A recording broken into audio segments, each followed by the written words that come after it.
Welcome to Female Fear Factory, the podcast, a space where people share their experience with fear inherited from the systems designed to keep certain people from stepping into the joy of their personhood. On this podcast, you will hear about when fear has hurt and when community is healed.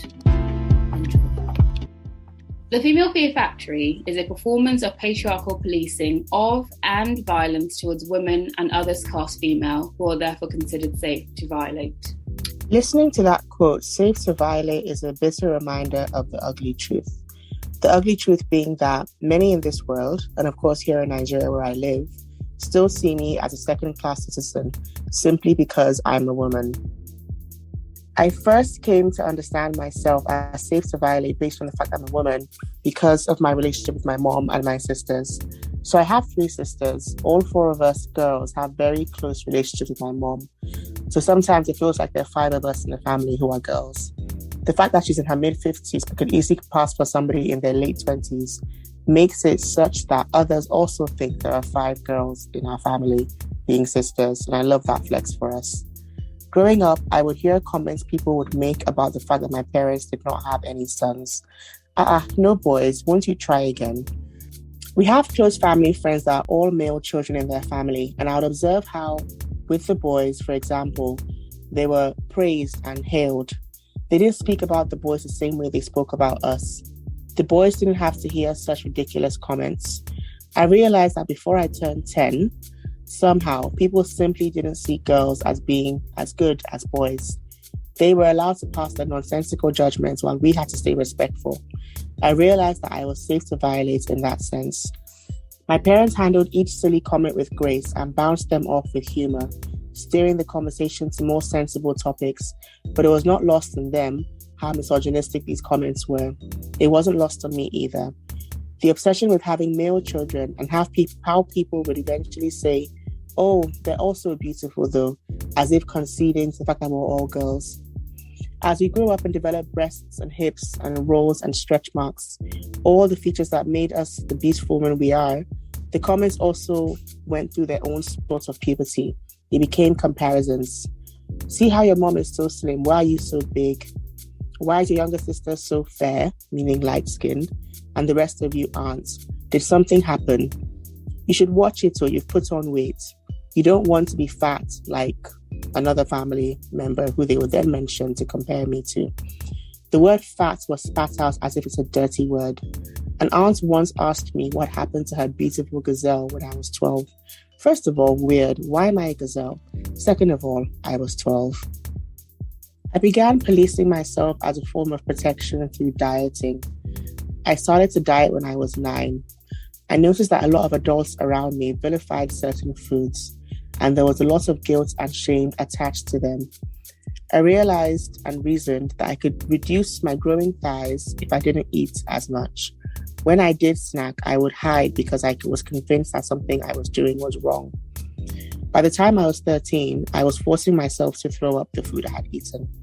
By 15, it was a daily occurrence, sometimes multiple times a day. Once I was done swallowing any meal, I began calculating how to get it back up as soon as possible without anyone knowing. I felt protected because I was losing the weight. I was receiving the praise, and the aunties were swallowing their words as a new and improved Karina walked through the door. The validation as I performed for the male gaze was amazing, and the accolades in form of attention from the boys also felt really good. I thought I was protecting myself from the ugly comments, the teasing, the hurtful words. In hindsight, my relationship with food, with exercise, with health and my body, my home, was shifting over those 8 years I struggled with an eating disorder, bulimia. The policing has shifted over the years. I was able to get help and recover from the eating disorder over the years, but my relationship with food had been severely damaged. I turned to eating healthy and exercise, but this then became obsessive.